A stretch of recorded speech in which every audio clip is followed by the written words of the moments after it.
안녕하세요. 사연 읽어주는 남리입니다. 오늘도 와주셔서 감사합니다. 오늘의 여성 사연자분 사연은 여승호분의 사정상 제가 소개해드리도록 하겠습니다. 많은 양해 부탁드리며 오늘의 사연 시작하겠습니다. 사람이 참 첫인상이나 첫 경험이 중요합니다. 제가 철들고 나서 본 영화는 아주 멋있는 부산 사나이가 나오는 영화였습니다. 자기 여자를 위해서는 물불 가리지 않고 거친 사투리 툭툭 내뱉어가면서 주먹을 펑펑 날리는데 어린 마음이 그걸 보면서 와, 저기 진짜 남자구나. 남자라면 저렇게 자기 여자를 위해서 주먹질 정도는 할 줄 알아야지 라는 생각을 했었습니다. 저희 아버지가 몹시 유약한 타입이었거든요. 저희 엄마는 여장부 중에 여장부였는데 아빠는 늘 집에서 붓글씨를 쓰시고 비리 같은 거 불면서 악기 연주나 하시는 그런 분이었습니다. 몸도 약하셔서 어렸을 때부터 아빠에 대한 기억은 기운 없이 한쪽 팔을 이마에 올리고 누워 계시는 거였습니다. 그렇게 누워 계시다가 학교에서 저랑 제 여동생이 돌아오면 가만히 앉혀놓고 한시를 읊어주는 게 전부였지요. 아빠가 그렇게 한시 읽고 책 보고 붓글씨 쓰고 비리 불면서 시간을 보내는 동안 가게를 책임지는 건 엄마의 몫이었죠. 엄마도 원래부터 그렇게 우악스러운 사람이지 않았을 것 같아요. 그런데 그런 아빠랑 살다 보니 엄마도 자연스럽게 우악스러워지는 것 같더라고요. 세상 모든 남자 다 우리 아빠 같은 줄 알다가 어느 날 영화 속 부산 남자를 보고 저는 한눈에 반해버리고 말았던 겁니다. 그날부터 제 이상형은 거칠고 남자다운 사투리 쓰는 남자가 돼버리고 말았어요. 학교 때도 다들 촌스럽다고 안 만나려고 하는 사투리 쓰는 남자만 골라 만나고 애들한테 취향 특이하다는 얘기도 들었죠. 그런데 이게 한번 취향이 그런 쪽으로 딱 굳어지고 나니까 다른 좋은 사람들은 눈에 잘 들어오지 않는 거예요. 결국 이 사람 저 사람 만나다가 저보다 7살 아래인 남자와 결혼을 했습니다. 그런데 이 남자 정말로 딱 사투리 쓰고 주먹 쓰는 거 외에는 아무것도 할 줄 아는 게 없는 남자였어요. 물론 결혼할 때는 몰랐죠. 그런 남자인 줄 제가 어떻게 알았겠어요? 제가 제 남편을 처음 만난 것은 조금 창피하지만 가라오케 술집이었습니다. 술집에서 친구들이랑 한창 노래를 부르며 놀고 있는데 밖에서 싸움 소리가 들리는 거예요. 엄청 거친 소리로 네가 잘못했다. 네가 먼저 시비 걸었다. 그런데 그 와중에 제 귀에 팍팍 꽂히는 사투리 쓰는 남자가 하나 있었습니다.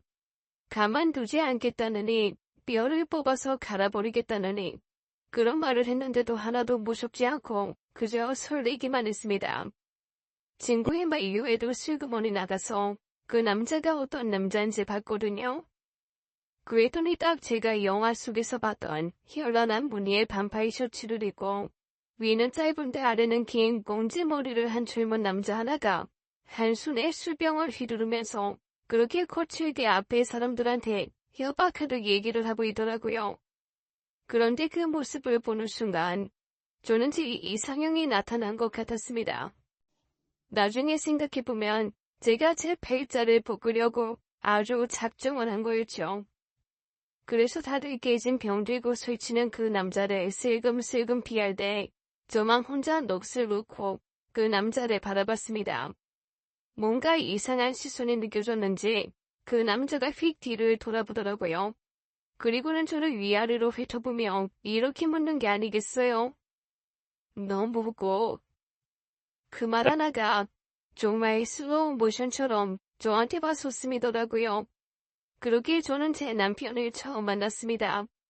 그날 이후 어떡하든 남편을 한 번 더 만나기 위해 저는 그 노래방에 거의 출근하다시피 했어요.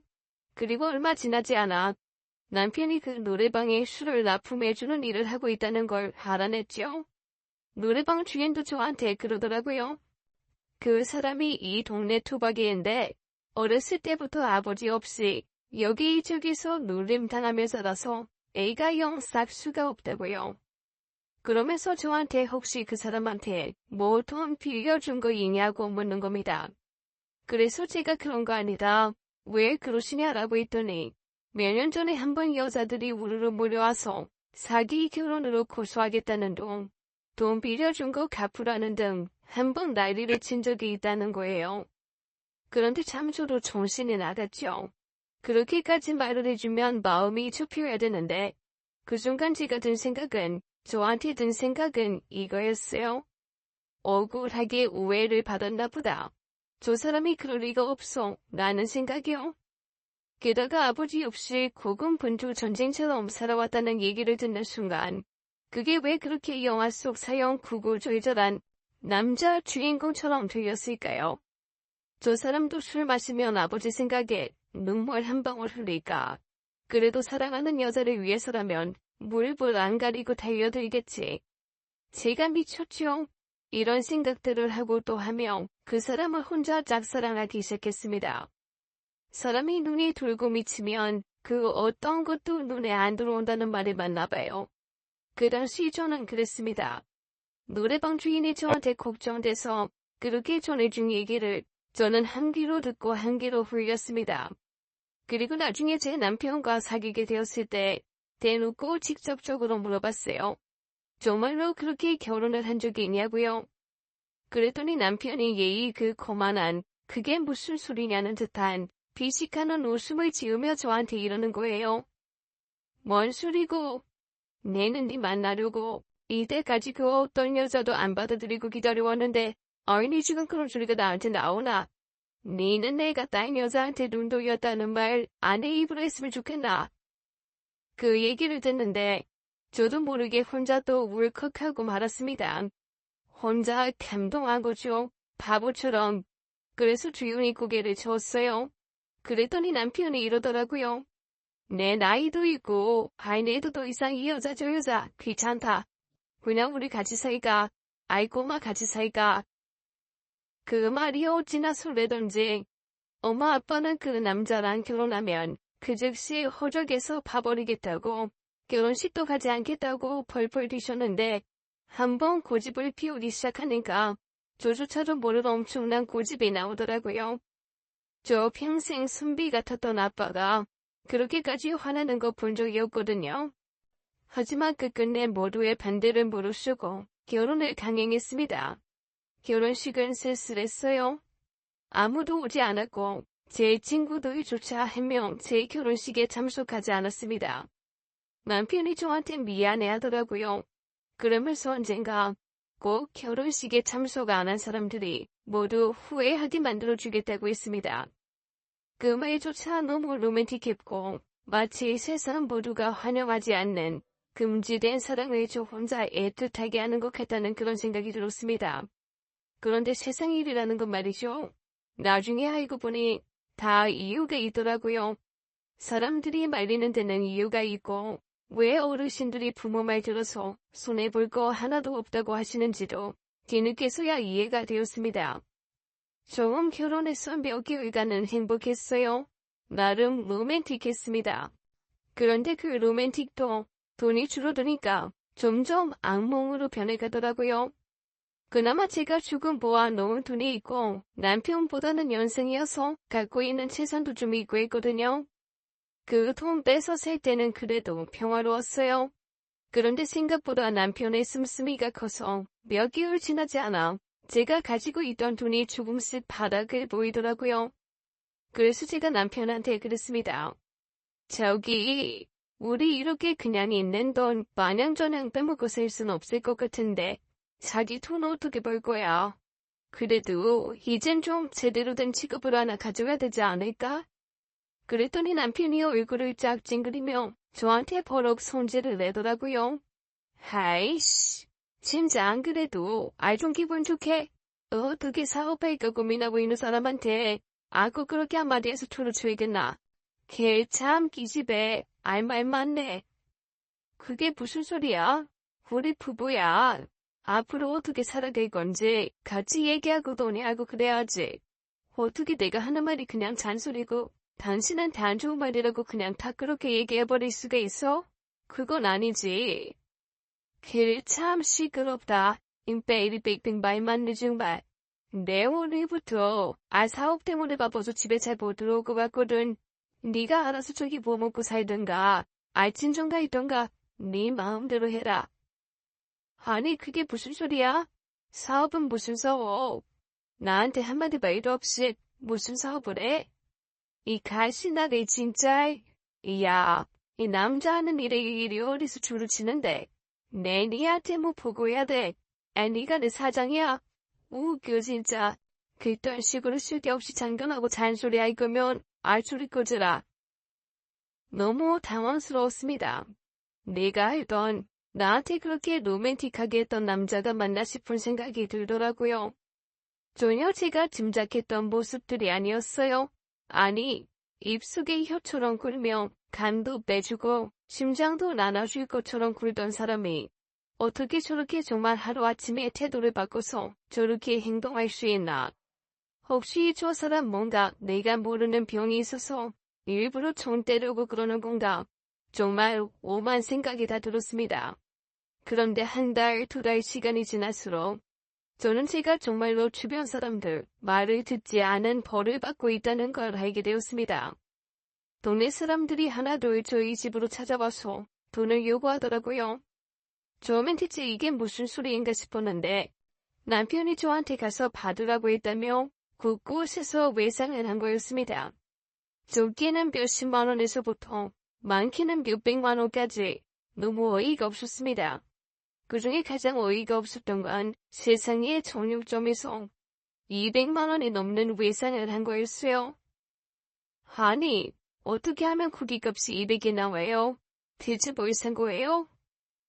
그걸 산 사람이 알지.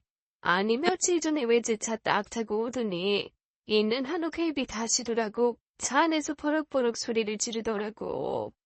처음에는 저기 미쳤나 어디서 차 안에서 소리를 지르나 하고 봤는데 옆에서 여자가 하나 내리대. 모델처럼 대신하고 예쁜 여자. 그 여자가 오더니 돈은 여기 와서 받으면 된다고 바쁘니까 빨리 시르라고 하더라고. 그러면서 아이고 그 집 남편한테 오빠 오빠 하면서 착착 앵기는데 아무리 봐도 여동생은 아니고 그 집 여동생 없지? 아유 결혼한 지 얼마나 됐다고. 아이고. 고기를 떼어간 날은 남편이 사업하러 나간다고 집을 나선 그날이었습니다. 너무나 황당해서 정육점 사장님께 어떠한 차였는지 꾸짖꾸짖 이렇게 물었습니다. 정육점 사장님이 그나마 돈 떼어 먹힐까봐 차 번호를 적어두신 게 있더라고요. 그 차 번호를 가지고 경찰서에 가서 이 차 혹시 좀 찾을 수 있냐고 했습니다. 그랬더니 경찰이 몇 번 차 번호를 조회해보더랴. 갑자기 저를 이상하게 보는 거예요. 왜 그러세요? 무슨 이상한 점이라도 있나요? 대체 이 차 번호 무슨 단지시죠? 제 남편이 타고 갔다고 해서요. 지금 연락도 안 되고. 저도 아는 건 타고 갔다는 차밖에 없어서 알아보려고 온 거예요. 그래서 저는 솔직하게 남편의 차라고 대답을 했습니다. 그랬더니 갑자기 경찰이 저한테 다가와서 남편의 hin방을 물으면서 뭔가 태도가 이상하게 변하는 거예요. 이거 뭔가 이상한 일에 걸려들었나 보다라는 위기감이 확 보여왔습니다. 경찰에게 이유를 물었어요. 그랬더니 경찰이 해줄 말은 정말 청천벽력 같은 얘기였습니다. 한 달 전쯤 강도상의 혐의로 수배된 사람이 하나 있는데 그 사람이 탈취해간 차가 바로 남편이 운전하던 그 차라는 거예요. 그러면서 저한테 혹시 남편이란 사람이 이 사람이냐면서 제게 사진을 보여주는데 거기에 제 남편 얼굴이 떡하니 있더라고요. 그제야 저는 제대로 된 남편의 정체를 알게 되었습니다. 수배자였더라고요. 그것도 굉장히 다양한 혐의로 수배 중이었습니다. 강도, 상해, 사기, 그리고 혼인 빈자까지 너무나 많은 항목에 걸려 있는 걸 제 눈으로 확인하고 저는 그 자리에서 사실 쓰러질 뻔했습니다. 경찰이 저를 보면 약간 한심하다는 듯 물었습니다. 아니, 얼마나 만나고 결혼을 하시길래 이런 것도 모르셨어요? 그리고 혼인신고 제대로 하신 거 맞아요? 네. 혼인신고는 저희 둘이 같이 가서 했기 때문에 제대로 한 게 맞거든요.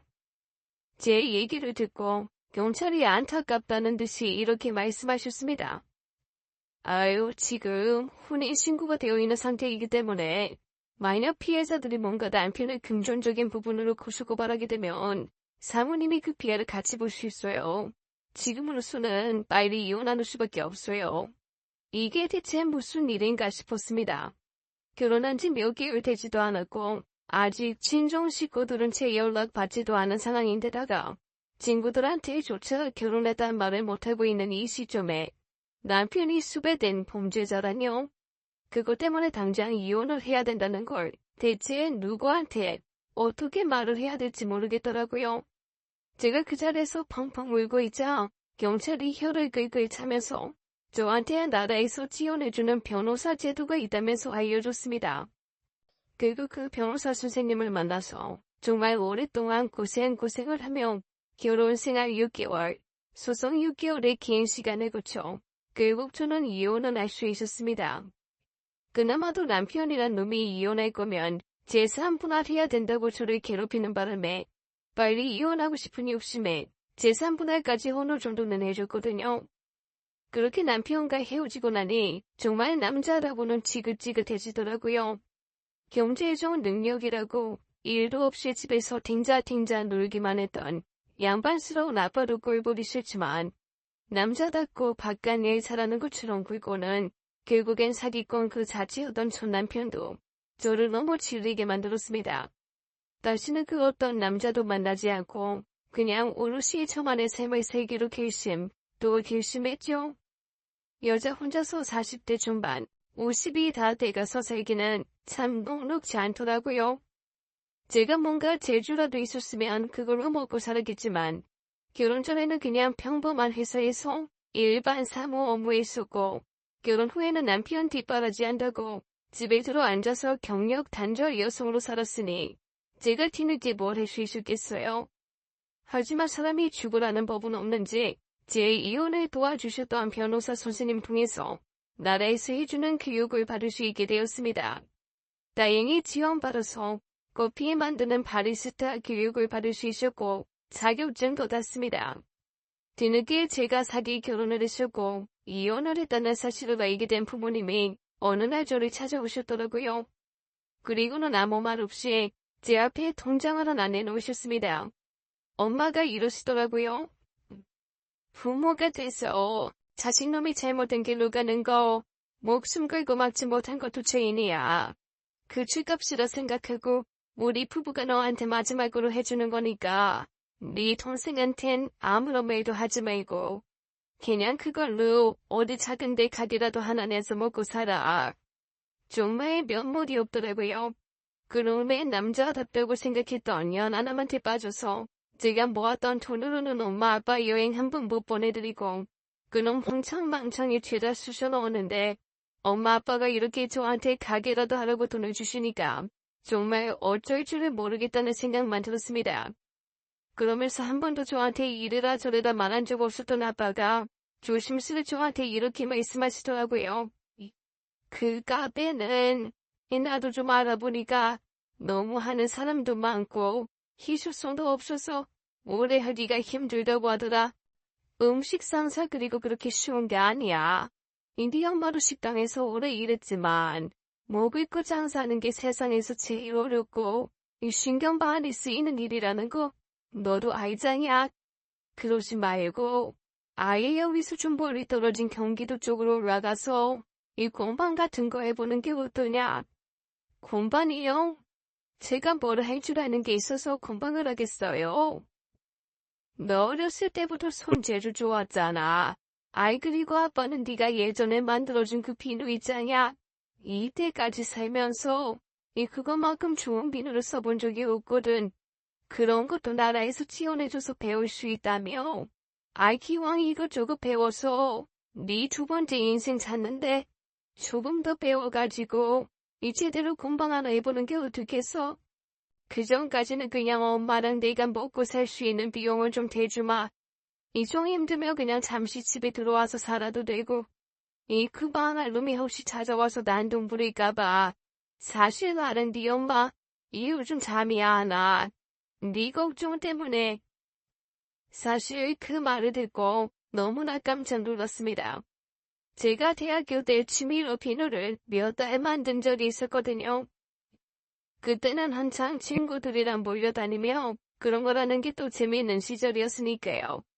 몇 번 만들다가 조금 질리기도 하고 마침 그 즈음에 또 다른 취미가 생기기도 해서 그때 만들었던 거 버리게 나가고 그렇다고 제가 쓰기엔 좀 많기도 하고 애매해서 아빠를 한번 싹 갖다 드린 적이 있었습니다.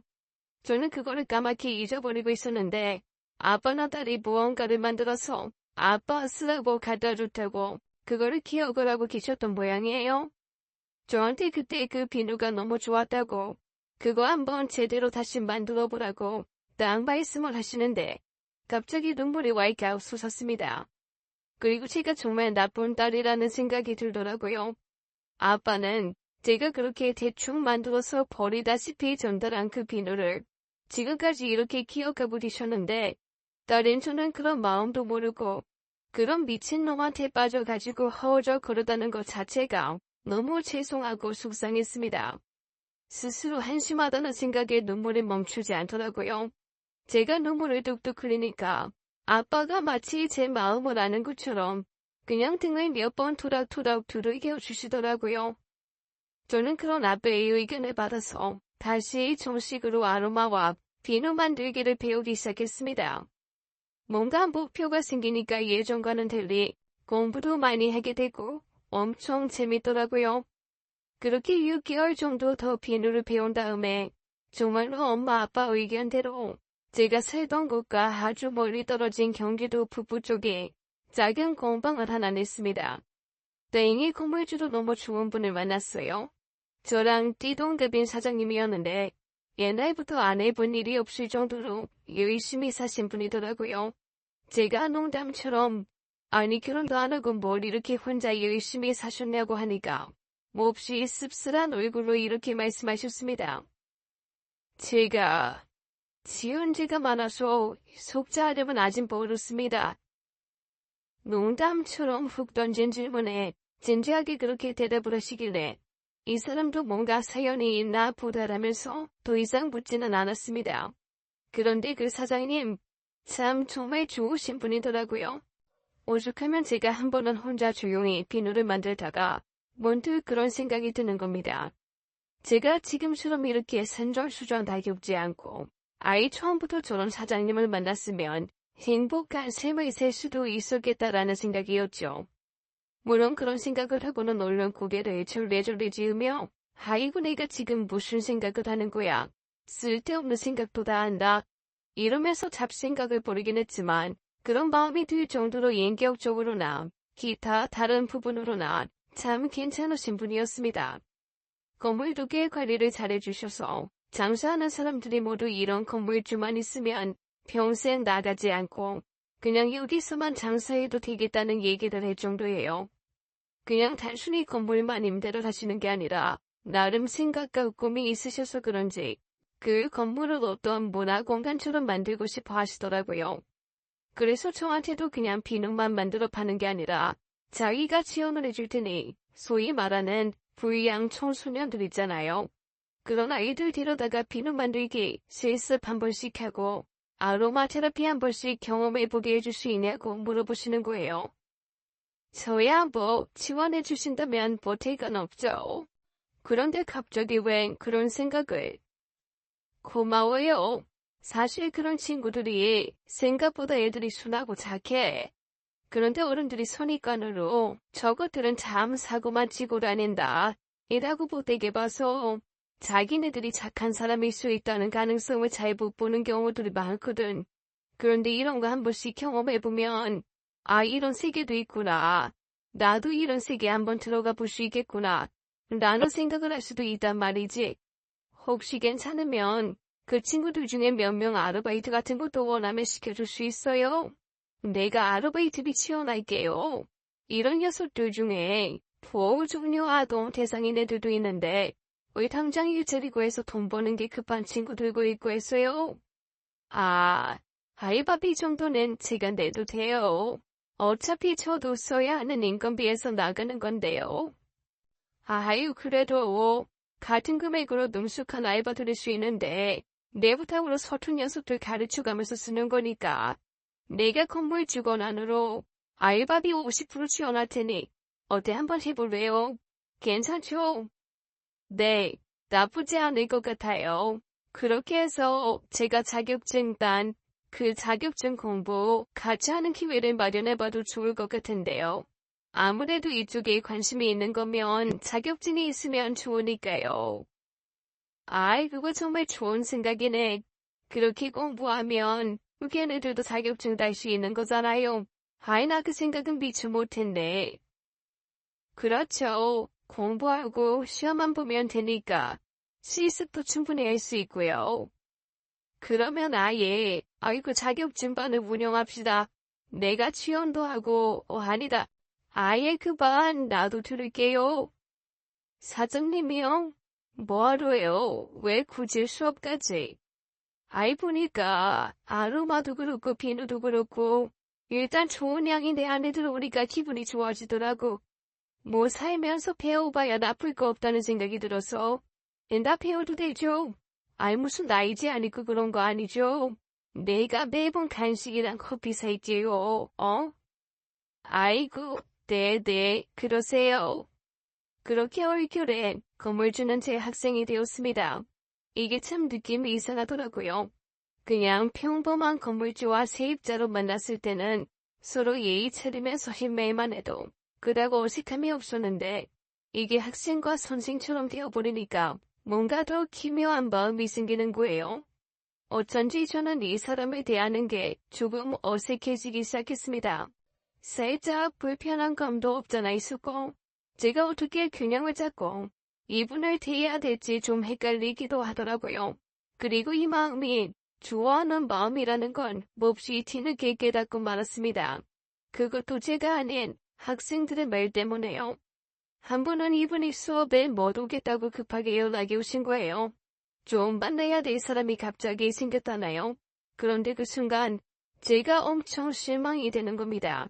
다른 일도 아니고 누군가를 만나야 해서 저랑 함께하는 수업 시간에 못 온다는 말을 딱 듣고 나니까 몹시 서운하기도 하고 그냥 좀 우울하기도 하고 기분이 별로 좋지가 않더라고요. 그러면서 자꾸만 대체 누구를 만나러 간 걸까? 어떤 사람이길래 한 번도 빠진 적 없이 1순위라고 본인이 계속 그렇게 얘기해왔던 이 수업을 빠진다는 걸까? 자꾸만 그런 생각이 드는 거예요.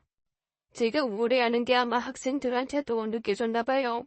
학생 하나가 정말 해맑게 저한테 글쎄 이렇게 물어보는 거 있죠? 선생님, 오늘 사장 아저씨 안 와서 기분 나쁘죠? 그게 무슨 소리야? 사장님 안 오시는 거랑 이거랑 무슨 상관이 있다고.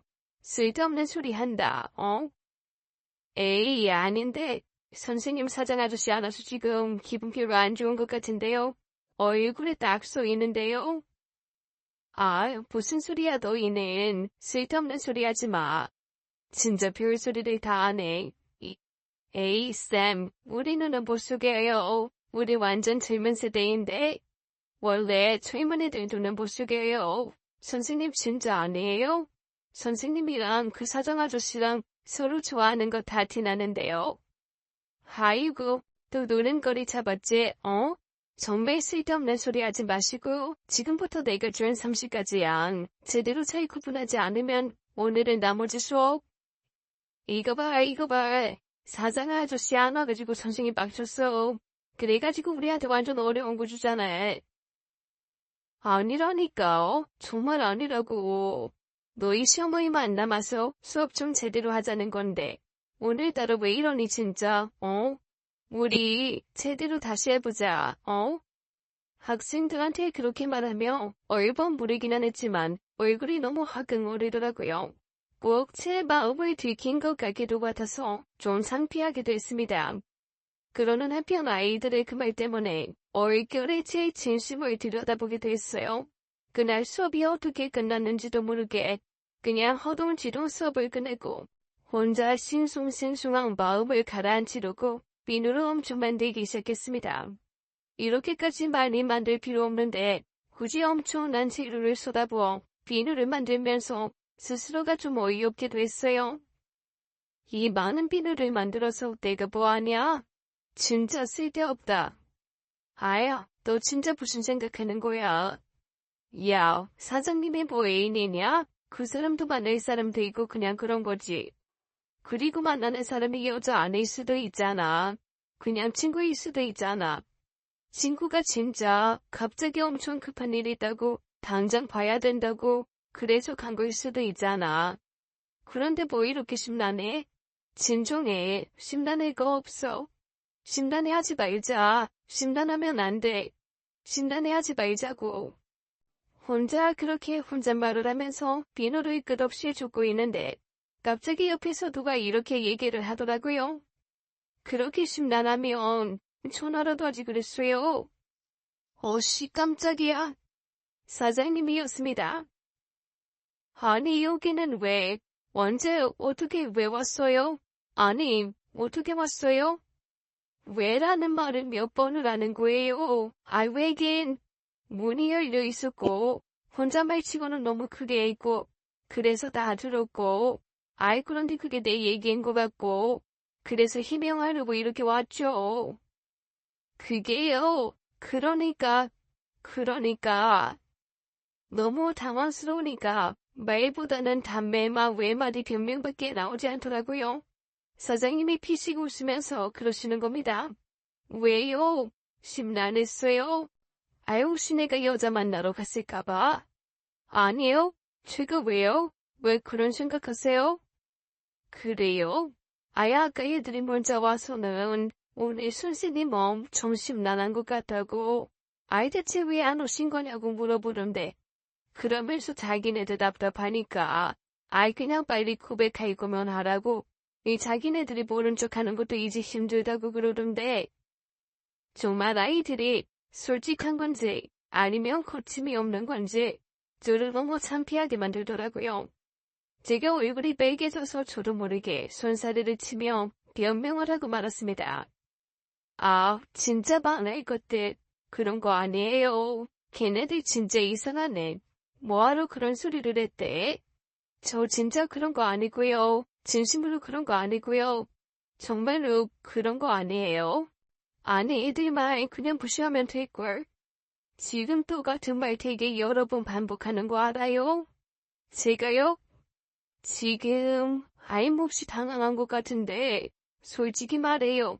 지금 혼잣말로 꾸덜거린 거 아이 내 얘기죠? 더 이상 안 물어요. 그러니까 솔직하게 대답해요. 더 이상 변명을 못하겠더라고요. 그냥 조용히 고개를 끄덕였습니다. 그러자 사장님이 피식 웃으면서 이러시는 거예요. 아이고, 아나 여자 안 만났어요. 정말 오랜만에, 아이 진짜 오랜만에 만난 남자 있어서 그 남자 만나고 왔어요. 그 얘기를 딱 듣는데 저도 모르게 베이시시 웃음이 나더라고요. 제가 그렇게 웃으니까 사장님이 피식 웃으면서 저를 툭 치는 겁니다. 왜요? 아예 안심됐어요? 네, 아니요. 뭐 안심이라기보다는 제가 안심하고 안 하고 해게 뭐 있어요. 그냥 반대 사람 만나고 오셨다는 건데. 그리고 애들이 그런 건 진짜 신경 안 쓰셔도 돼요. 오늘 내내 그거 꼬투리 잡아서 저도 놀리고 하여간 그랬어요. 뭐가 되게 안심된 얼굴인데 아이 굳이 아니라고 이렇게 길게 변명을 한다고요? 그거 참, 아이 화영씨 솔직하지 못하네. 솔직하지 못해. 나는 화영씨가 내가 여자 안 만나고 남자 만나고 왔다 그러면 뭐 엄청 좋아할 줄 알고 그거 기대하고 와서 달려와서 이렇게 얘기하는 건데 이 좀 실망인데. 그런데 그 순간 뭔가 좀 이상한 느낌이 들었어요. 사장님 얼굴이 약간 발그레하며 저를 보는 눈빛에 웃음이 가득 차 있는 거예요. 혹시 이 사람도 나를 좋아하나라는 생각이 들어서 저도 모르게 고개를 번쩍 들고 눈을 동그랗게 뜨고 사장님을 쳐다봤습니다. 그러자 사장님이 장난스럽게 제 볼을 훅 꼬집으시면서 이러시는 거예요. 아이고, 이제 눈치챘네. 내가 이 나이에 쓸데없이 비누 수업을 왜 듣겠어요? 필요하면 그냥 화용식 보고 만들어달라고 그러면 되지. 내가 뭐 얼마나 비누를 만들어서 보겠다고 비누 만드는 걸 배우겠냐고. 그것도 3개월 넘게. 응. 수업 시간 빠지지 않고 애들 사이에서 에요. 아주 본인만 몰라. 애들도 다 아는 걸. 화용식. 연애 많이 안 해봤죠? 그 얘기를 듣는데 정말 얼굴이 너무너무 빨개졌어요. 그리고는 저도 모르게 무슨 구애 성사하듯 주절주절 이렇게 얘기를 하기 시작했습니다. 그러니까 아니 전 남편도 너무 개차반이고 제가 남자 보는 눈은 없고 없다고 하지만 상견례는 해야 되지 않을까? 결혼식은 좀 간소화해도 당신 부모님도 만나야 하잖아. 아, 아직 그 얘기들을 못했구나. 아이 우리 부모님 두 분 다 안 계셔. 형제 자매도 따로 없고. 그러고 보니까 나 당신에 대해서 잘 모르네. 그건 나도 그렇지. 나도 당신에 대해서 잘 모르지. 전 남편 개차반이란 얘기 들었는데 얼마나 개차반인지 어쩌다가 만나서 결혼하고 이혼한 건지 사실 좀 궁금하기도 해. 아 이혼은 왜 한 거야? 뭐 다 지난 일이니까. 굳이 되새기고 싶지 않으면 되새기지 않아도 되고. 아니야. 내가 왜 남자 보는 눈이 없었다고 한탄했는지 그 정도는 말해줘야지. 그러면서 저는 전 남편에 대한 거에 상세히 말해줬습니다. 온갖 사기죄 다 걸려 있었던 데다가 저한테도 결국엔 일부러 접근해서 결혼하고 제 재산을 다 가져간 것까지. 얘기를 듣는 동안 남자친구는 정말 한숨을 100만 번쯤은 쉬더라고요. 어떻게 그런 놈이 있을 수 있냐부터 시작해서 저한테 어떻게 그런 놈인 줄 몰랐을 수 있냐까지 혀 끄이끄이거림과 한숨까지 아주 손바닥만 안 맞았지 호되게 혼나는 그런 느낌이었어요. 그래서 어머님 아버님이 왜 그렇게 걱정하셨구나. 나도 이상한 놈일까봐. 왜? 우리 부모님 만났을 때 무슨 일 있었어? 내가 처음 찾아갔을 때 아주 경계심이 엄청나시더라고. 약간 뭐랄까. 너는 또 뭘 바라고 왔냐? 그런 눈빛? 아이 그래서 아닌 뭘 이렇게까지 하시나 했거든. 근데 지금 네 얘기 듣고 나니 이 똥물 안 뿌리신 게 다행이네. 아주 똥물 뿌려 내쫓아도 할 말이 없을 뻔했어. 그렇지? 부모님이 정말 질릴 대로 질리셔서 그래. 미안해. 그래도 어떻게 잘 받아주셔서 우리가 이렇게 같이 할 수 있게 됐으니까 감사하지 뭐. 고마워. 그래도 그렇게 먼저 가서 만나주고. 남자친구의 말을 들으면서 저도 궁금한 게 있었던 걸 그냥 물어봤습니다.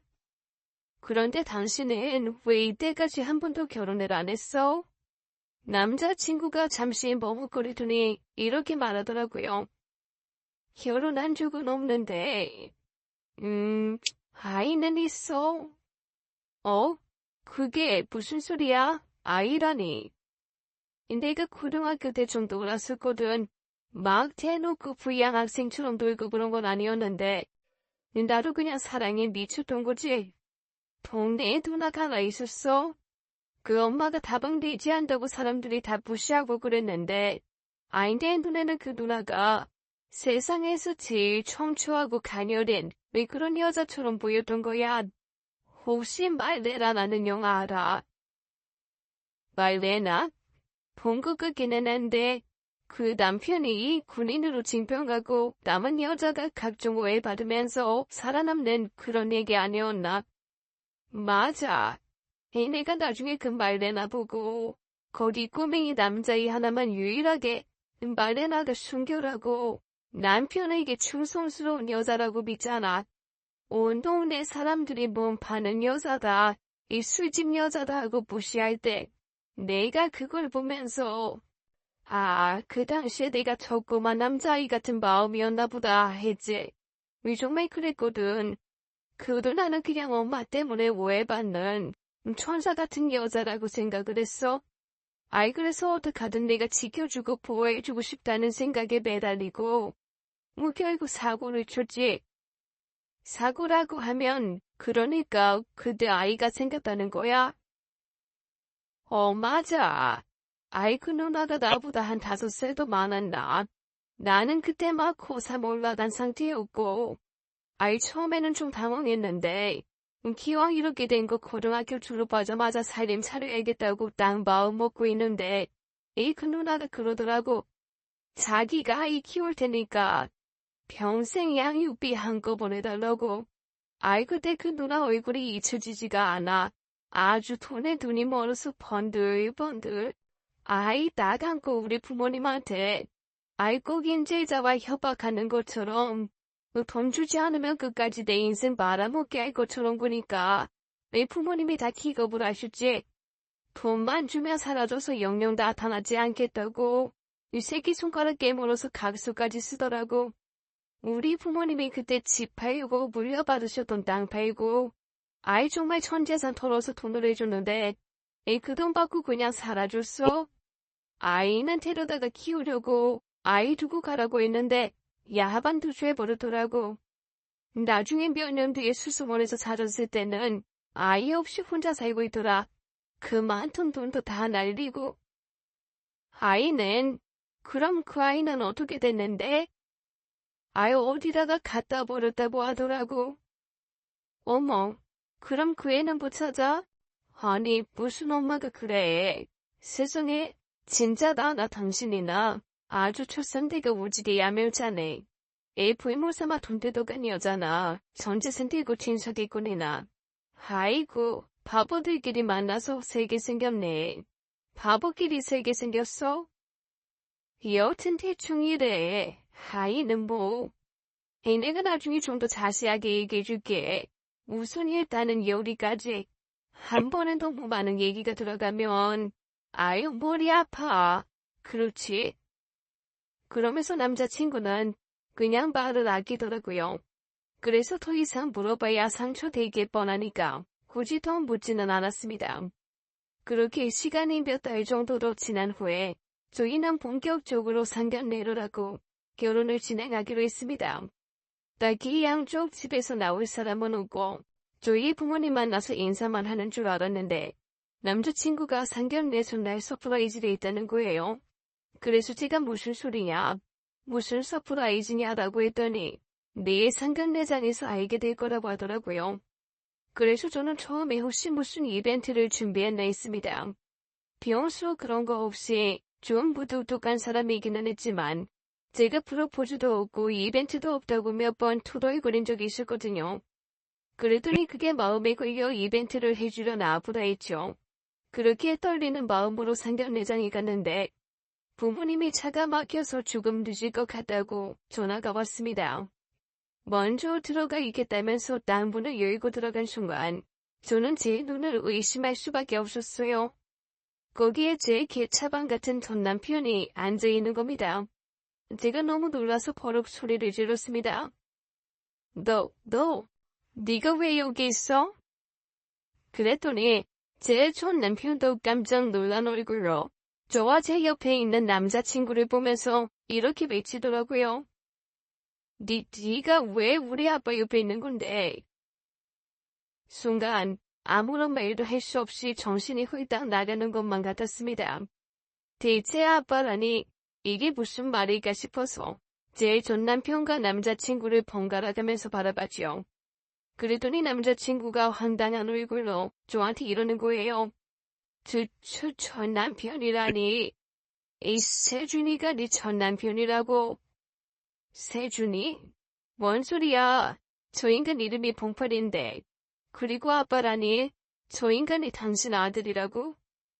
원수는 외나무 다리에서 만난다더니 이렇게 만나나요? 제가 너무 황당하고 놀라서 오늘 상견례는 없던 일로 하시며 먼저 가보겠다 그러면서 뛰쳐나왔습니다. 그 순간 엄마 아빠가 상견례장으로 들어오시더라고요. 그래서 제가 일단 두 사람을 제재 끌고 나가서 오늘 상견례 없어졌다고 말씀드렸습니다. 이게 또 무슨 일이냐며 당황하신 엄마 아빠에게 횡설수설 대충 설명을 드렸죠. 그러니까 나랑 결혼할 사람이 고등학교 때 사고쳐서 낳은 아들이 있는데 그 아들이 몇십 년 만에 찾았대. 그런데 그게 내 전 남편이야. 내가 지금 들은 게 무슨 소리냐. 그러니까 내가 결혼할 사람이 아주 예전에 사고쳐서 낳은 아들이 있는데 그게 내 전남편이라고. 봉파리, 사기꾼 봉파리. 엄마 아빠가 믿을 수가 없다는데 몇 번씩 저한테 그게 무슨 말이냐. 너 지금 네가 무슨 말을 하는지 알고나 하는 말이냐고 물어보시더라고요. 누구보다 충격받은 건 저였죠. 발작하듯 고래고래 소리를 지르다가 불쑥 주저앉았습니다. 어느새 나온 남자친구가 당황스러운 얼굴로 저를 부축했지만 그 손불을 치고 그의 익히다시피 밖으로 나왔죠. 허둥지둥 저를 쫓아 나온 엄마랑 아빠가 간신히 정신 차리고 저를 데리고 집으로 돌아왔습니다. 그리고 한동안 저는 남자친구의 전화도 받지 않고 공방문도 열지 않은 채 그냥 집에 쿡 처박혀 있었습니다. 그 누구의 전화도 받지 않은 채 그렇게 혼자만의 시간을 가졌죠. 엄마가 제가 혹시 이상한 짓을 할까봐 너무 걱정을 하셔서 알람을 해놓고 매일 아침 저녁 7시에 한 번씩 살아있다, 괜찮다, 밥 먹었다 정도 문자만 보내드렸습니다. 그 외에는 그냥 소파에 앉아서 멍하게, 정말 멍하게 천장만 바라봤어요. 너무 황당하니까 현실감이 없어서 그런지 헛웃음만 나오더라고요. 그런데 3일쯤 지났을까요? 아무리 전화를 해도 제가 받지 않으니까 남자친구가 저희 집까지 찾아와서 문을 두들기더라고요. 그동안 진짜 전화 문자가 합쳐서 1000통도 넘게 왔는데 제가 다 안 받고 무시했거든요. 제가 열어주지 않으니 문 밖에서 이렇게 말하는 겁니다. 문 좀 열어봐. 어쨌거나 자초지종은 들어야지. 나 당신 남편 될 사람이잖아. 이렇게 평생 안 볼 거야. 동네 사람들 다 듣게. 나 계속 밖에서 말해야 돼. 문 좀 열어. 그런데 참 이상하죠. 다음 멈췄던 뇌가 그 사람의 남편 될 사람이라는 말에 다시 움직이는 느낌이었습니다. 뭐랄까. 제 마음 한구석에서는 이 남자랑도 끝이다. 이제는 완전히 혼자다. 나는 각오를 하고 있었나 봐요. 그래서 헤어짐을 혼자 준비하고 있었는데 그 사람이 남편 될 사람이라고 확정해서 말을 해주니까 안심이 되면서 마음이 갑자기 흔들리더라고요. 그래서 헤어질 때 헤어지더라도 일단 자초지종은 듣는 게 맞겠다 싶어 문을 열었습니다. 좋지 않은 얼굴의 남자친구가 거기 서 있더라고요. 제가 아무 말도 없이 가만히 그 사람을 바라봤습니다. 그 얼굴빛만 봐도 지난 며칠 그가 얼마나 마음고생을 했을지 빤히 보였습니다. 아이고, 아주 물 한 모금도 안 먹은 얼굴이구만. 인범도 약하면서 밥이나 제대로 먹었겠어? 남 얘기하고 있네. 전쟁통에 피죽한 그릇도 못 얻어먹은 사람처럼 볼이 쑥 들어가선 누가 누구 걱정을 해? 그러자 그 사람이 저를 꼭 안아주면서 지난 3일간 있었던 얘기 그리고 그 전에 아들을 만났던 얘기를 해주었습니다. 내가 당신 수업 바로 빠지고 누구 급하게 만나러 간다는 날 있었지? 기억나. 그날 나한테 좋아한다고 고백했잖아. 그래. 그날 아들한테 연락이 왔다는 소식 들었어? 그래서 급하게 갔던 거야. 왜 당연히 나도 유전자 검사면 뭐든 다 실행을 했지. 이건데 정말 내 아들이 맞더라고. 어렸을 때부터 고생하고 살았다며. 이제라도 아빠 만나서 반갑다고 하는데 뭔가 좀 이상하면서도 마음 한켠이 좀 짠했어. 그런데 아들 친구라 그러면서 누가 찾아와서 그러더라고. 아들이 내 재산 노리고 접근한 거라고. 그래서 내가 의 친구라면서 왜 나한테 그런 얘기를 해주냐 그랬더니 일을 도와주면 자기한테도 한몫 떼어준다고 했었는데 입 싹 닫았다는 거야. 그래서 분해서 알려주는 거니까 지금이라도 정신 차리라고. 그렇게 얘기해주더라고. 그래서 알아보니 정말로 내 재산 노리고 일부러 다가온 거였더라고. 그런데 내 여자친구가 당신이라는 건 정말 몰랐나 봐. 그래서 내가 그랬지. 네가 이때까지 저 여자한테 했던 짓 안다. 그리고 온갖 사기로 여기저기 수백억 여의던 것도 안다. 지금 도망자 신세일 텐데 다시는 내 앞에 나타나서 재산 얘기 안 한다고 각서를 쓰거나 아니면 지금 당장 경찰 불러서 죄값 받거나 둘 중에 하나 하도록 하자 했지. 아이 그랬더니 감옥 가기 싫었던 모양인지 다시는 안 나타나겠다고 각서를 쓰더라고. 그래서 아이 변호사 사무실 다 데리고 가서 유산 포기 각서 다 쓰고 공증받고 법적으로 다 문제까지 해결했어. 아니, 재산. 그렇지. 재산도 재산인데 그게 문제가 아니라 그래도 경찰에 수차고 있는 사람인데 신고는 해야 되는 거 아니야? 당연히 했지. 이 변호사 사무실에서 공증 다 끝낸 다음에 이 밖으로 나오는 길에 경찰들이 잡아갔어. 아마 당분간 우리 앞에 나타날 일 없을 거야. 그러면 어떻게 되는 거야? 우리는. 나는 걔랑 그냥 생물학적 부사시간일 뿐이야. 아무런 상관없는 사람이라고. 나는 당신만 있으면 돼. 내 평생 처음으로 찾은 행복인데 왜 그 행복을 놓칠 수는 없지. 그러니까 당신도 아무런 생각하지 말고 왜 그냥 나만 보고 용기를 내줘. 뭐도 모르는 사람들은 아마 욕을 할 수도 있어. 시아버지랑 결혼한 미친 여자라고. 그런데 당신이 알고 한 거 아니잖아. 그러니까 그런 말 할 사람도 없겠지만 혹여 그런 말 하는 사람이 있더라도 무시하고 나만 봐줘. 이 세상에 당신이랑 내가 서로 좋아하는데 우리 둘이 좋으면 되는 거지. 다른 게 뭐가 필요가 있겠어? 그 말에 저도 좀 용기가 나더라고요. 그래서 저희는 용기를 내서 결혼을 그냥 진행하기로 했습니다. 공방도 다 정리하고 건물도 팔고 아예 전 남편이 저희를 찾지 못할 만한 곳으로 완전히 이사를 가기로 했어요. 부모님도 자초지종을 들으시더니 그게 나올 것 같다며 혹시 전 남편이 나중에 당신들을 찾아올 수도 있으니 부모님도 이사를 가겠다고 하시더라고요. 그렇게 저는 전 남편의 굴레에서 아주 벗어나 새로운 사람과 그냥 새 인생을 시작하려고 합니다. 그 사람이 다시는 제 인생이 얽히지 않기를 바라면서 말이죠. 지금까지 사연 읽어주는 남미였습니다. 끝까지 함께 해주신 여러분 감사드리며 저희는 다음 사연으로 돌아올게요. 감사합니다.